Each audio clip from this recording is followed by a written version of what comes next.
At their iPhone X event in Cupertino last week, Apple announced that they're opening a new store on the Miracle Mile in Chicago late in October. I work near the Miracle Mile, so let's see how the store is doing 1 month from opening.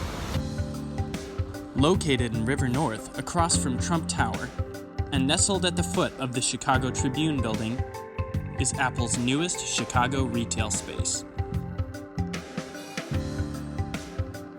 No longer called Apple Stores, this is one of several new buildings Apple has dubbed Town Squares. The roof of the building is metal with rounded corners, and it is rumored that an Apple logo is destined for the center, making the building look like it is topped with a large MacBook. The River North Town Square is scheduled to open October 20th.